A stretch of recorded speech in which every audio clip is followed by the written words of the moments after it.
Okay, so get ready because today we're diving into one of Italy's most infamous cases.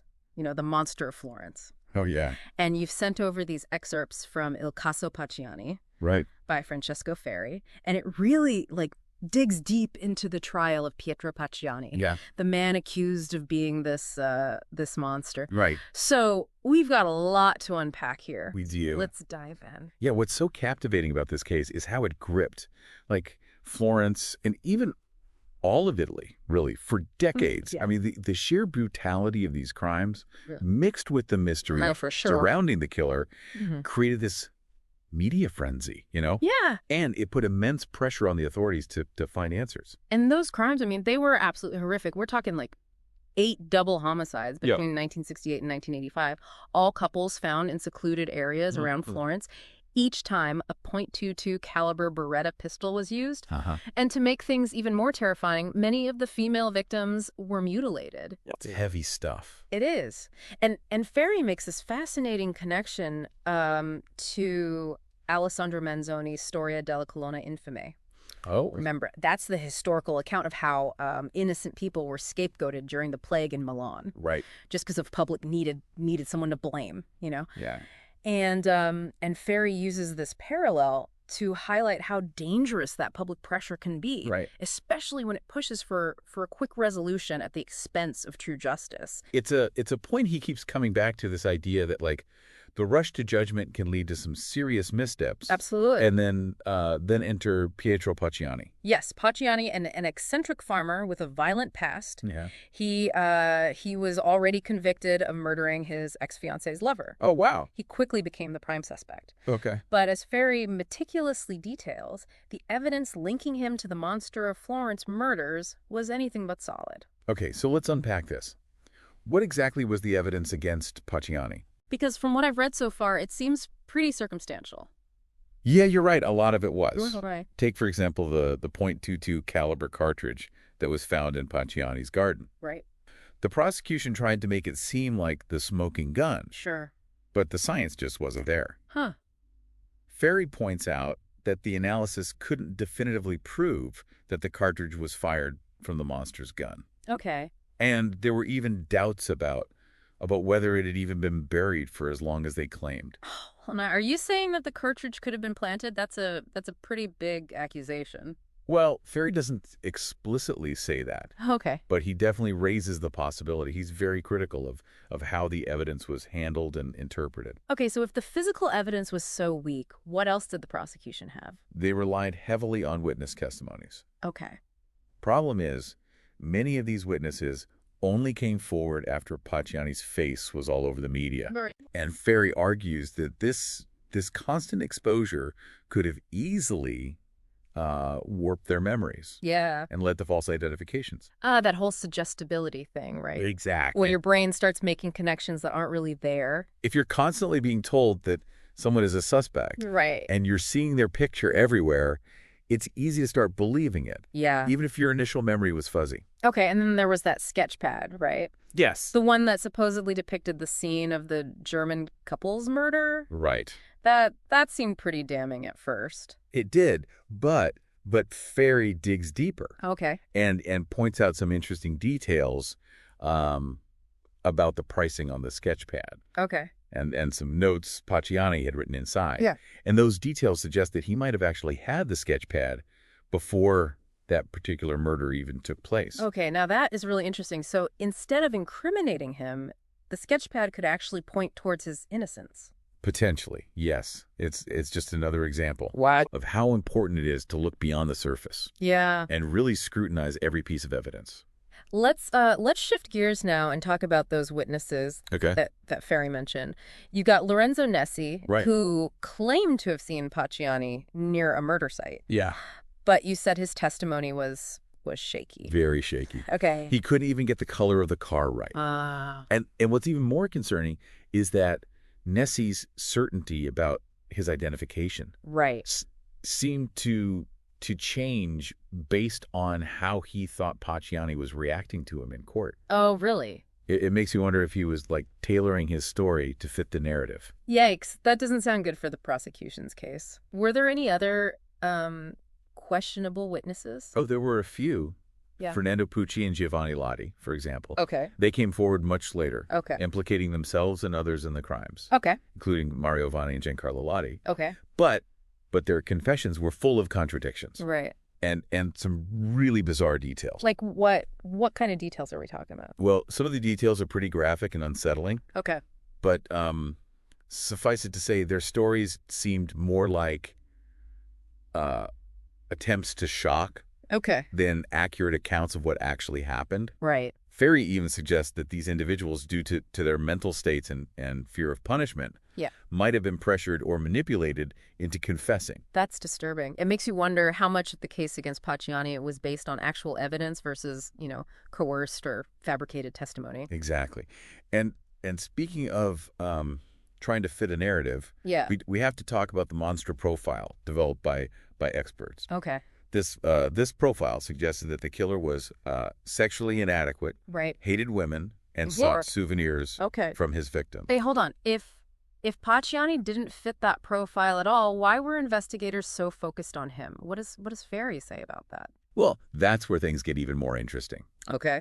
Ferri argues that the investigators might have been so convinced of Pacciani's guilt that they overlooked or downplayed evidence that didn't fit their theory. So they might have been, blinded by their own bias. Potentially. Yeah. It's a common problem in high-profile investigations. Yeah. Right. The pressure to find a culprit, especially when the public is clamoring for answers, can lead to tunnel vision. This is getting more and more intriguing. So we've got shaky physical evidence, questionable witnesses, a suspect who doesn't fit the profile. It's starting to sound like Pacciani might have been a scapegoat. Right? Someone convenient to blame.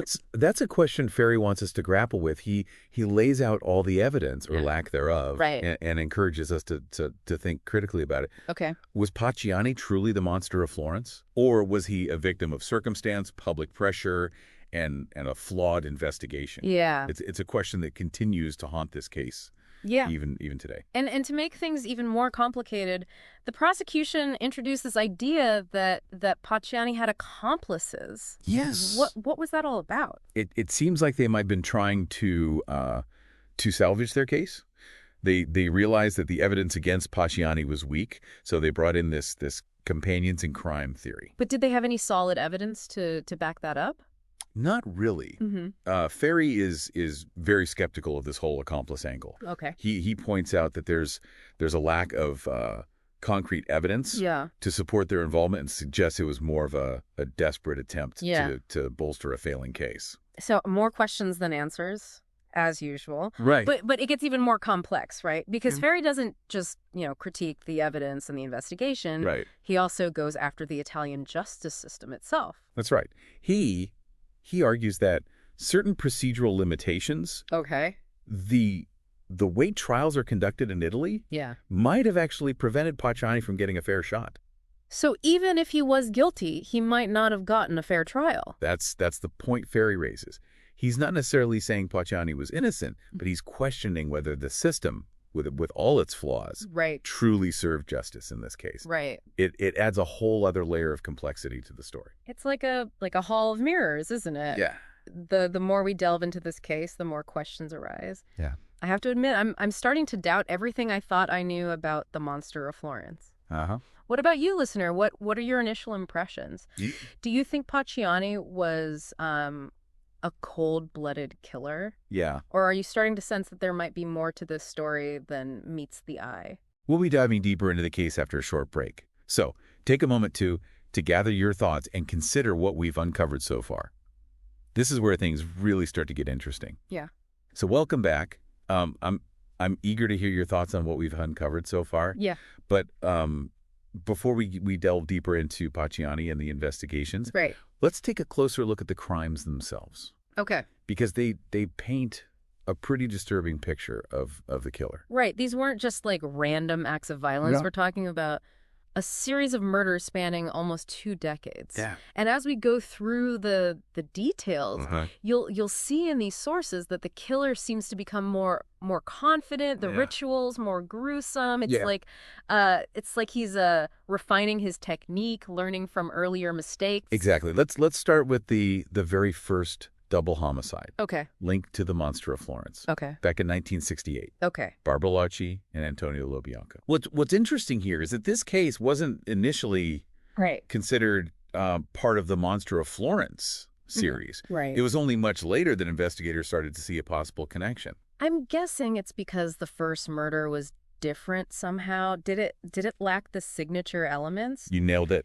Of the later crime? Ferri points out that this first murder, while brutal, didn't have the mutilations that became the horrifying hallmark of the Monster of Florence. Okay. It's almost like this was a precursor, a testing ground. Okay. Before the killer's true nature, his modus operandi, fully emerged. Okay, that's chilling. Yeah. So we have this first crime. Yeah. That's kind of an outlier. Right. And then things go quiet for 6 years until 1974 when Pasquale Gentilcore and Stefani Pettini are killed. Right.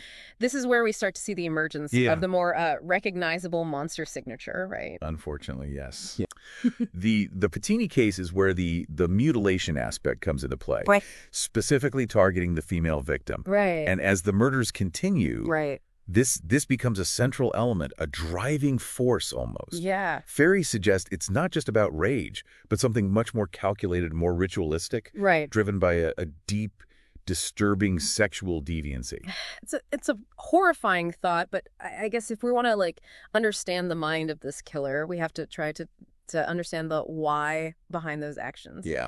What else does Ferri say about the psychology of these crimes? He dives into how the details of each crime scene, the choice of victims, the locations, the specific acts, all offer clues. Okay. He argues that we need to look beyond the physical evidence, and into the dark psychology driving the perpetrator. Yeah. It's like trying to decode a twisted message. So how does that pattern play out in the later murders? In 1981, you have the murders of Giovanni Foggi and Carmela D'Annunzio. And again, the female victim is mutilated. Right. Later that same year, it's Stefano Baldi and Susanna Campi. Okay. And the mutilations become even more extensive. Yeah. Each time, it's like the killer is becoming bolder, more confident, and the rituals more horrific. It's a terrifying progression, but didn't you say that Ferri also noticed that the killer was actually learning from his mistakes? Right. Like adapting his approach. In that second murder, with Pettini,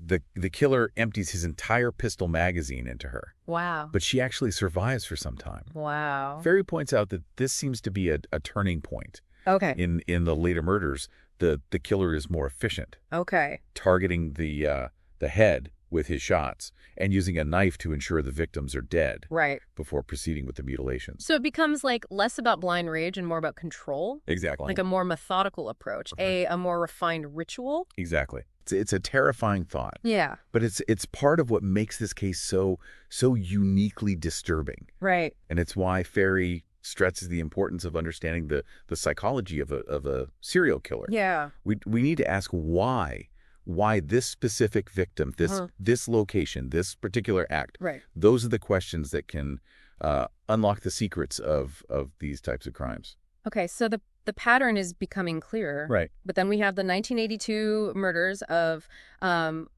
Minardi and Antonella Migliorini. Right. And this one feels different, right? Yeah. Because the killer is interrupted somehow. Yes, it seems that Minardi tried to escape in the car. Okay. And that disrupted the killer's plans. Right. Even though he didn't have time to carry out the full ritual. There's a detail that stands out to investigators. What's that? In a fit of rage, the killer fires 2 shots into the headlights of the couple's car. Oh, wow. Before stealing the keys and tossing them away. Oh, okay. Seems insignificant, but to a criminal profiler, it's a big clue. I can see that. Yeah. It's a display of power, asserting control, even when his primary objective is thwarted.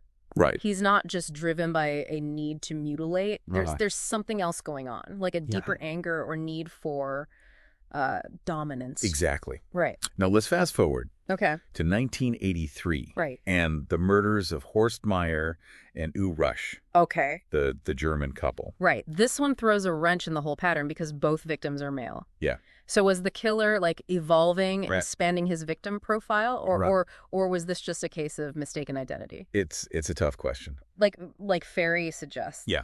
With Rusch being mistaken for a woman because of his long hair. What's interesting is that in this case, there are no mutilations.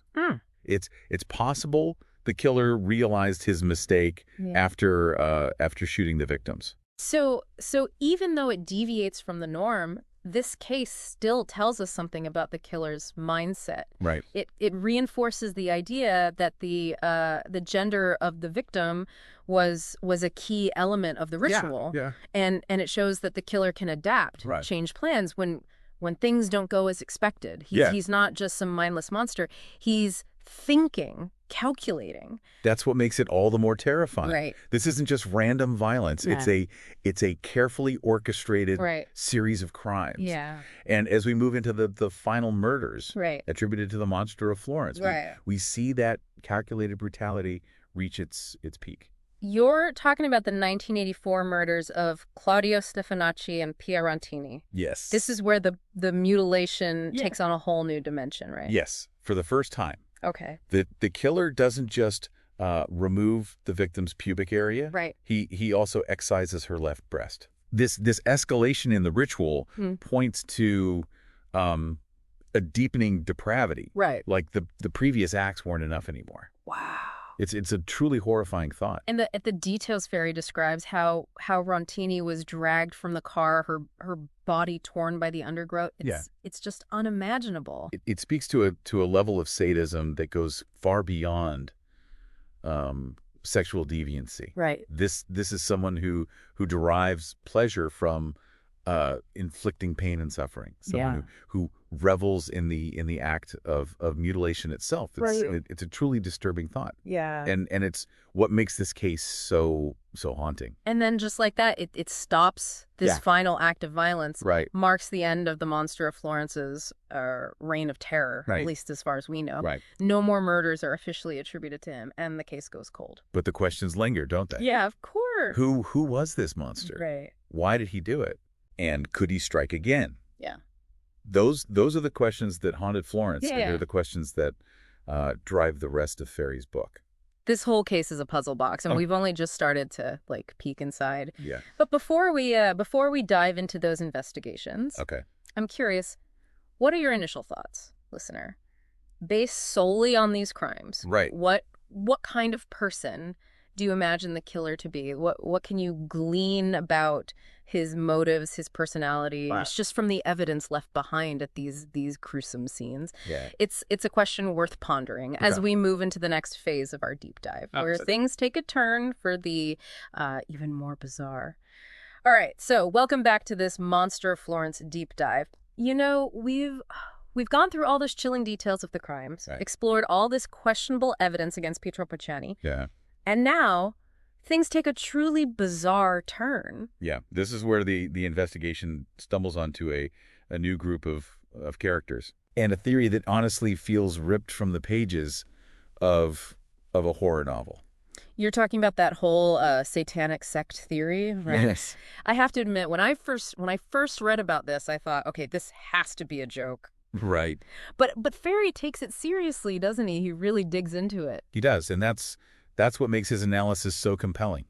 Yeah. Remember those confessions from Fernando Pucci and Giovanni Lotti? Right. The ones that already seemed a little off? Right. Yeah, a little. Little of those led the investigators down this rabbit hole. Yeah. Straight into the heart of this satanic cult theory. So the prosecution, already struggling to build a solid case against Pacciani, suddenly latches on to this idea that he's part of a satanic cult performing ritual killings. It's like they saw a chance to inject some shock value into the case, something that would grab headlines and maybe distract from the weaknesses in their evidence. And they had their star witnesses ready to go. Yeah.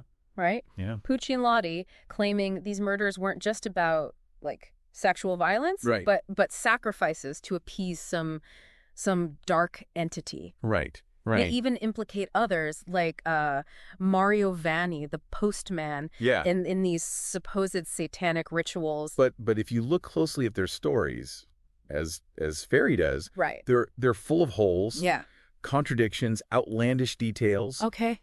It's almost like they were trying to outdo each other with tales of satanic depravity. Wait, remind me about some of those details. What kind of things were they claiming? Well, there were claims about bizarre rituals, chanting animal sacrifices. Oh, right.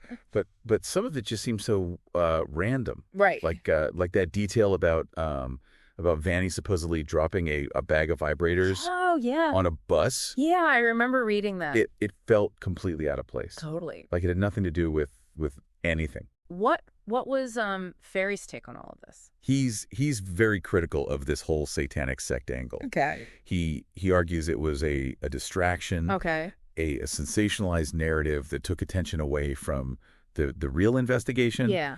And he suggests that Pucci and Lottie, maybe because of their own mental vulnerabilities or just wanting to save their own skins, were all too happy to play along with this storyline, feeding the investigators what they wanted to hear.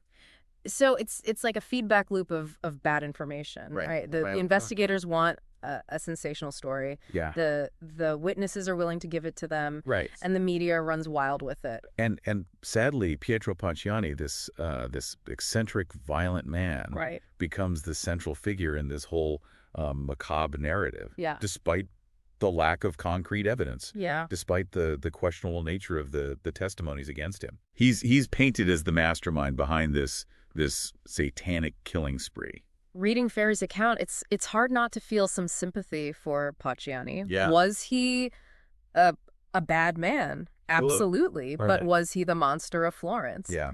That's a question that, even after all these years and all these investigations, remains unanswered. And that's the real tragedy of this case. Yeah. The pursuit of a sensational story, of a quick and easy answer, overshadowed the pursuit of real justice. So after years of investigations, multiple trials, convictions, and acquittals, we're left with more questions than answers. It seems like it. The monster of Florence remains an enigma. Yeah. A shadowy figure who vanished into the mists of time, leaving behind a trail of blood and a whole lot of unanswered questions. It's a haunting reminder that the quest for justice is rarely straightforward. Yeah. It's messy, it's complicated. Right. And sometimes the truth remains elusive, even when we think we have all the pieces. What I find particularly disturbing is how easily public pressure and media sensationalism can derail an investigation.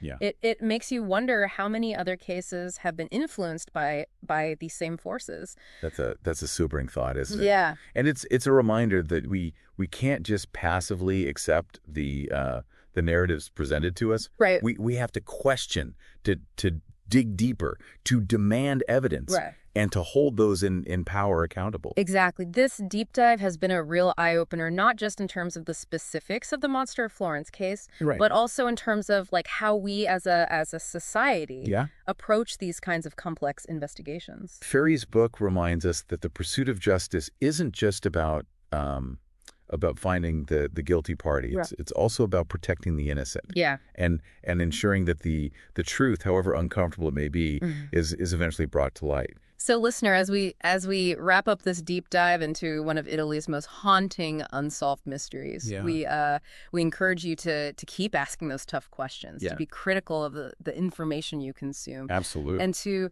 never stop seeking the truth, no matter how elusive it may seem. And remember, even in cases as dark and disturbing as this one, there are always lessons to be learned, insights to be gained, and a glimmer of hope that justice in some form may one day prevail. Thanks for joining us on this journey. Until next time, stay curious, stay informed, and keep diving deep.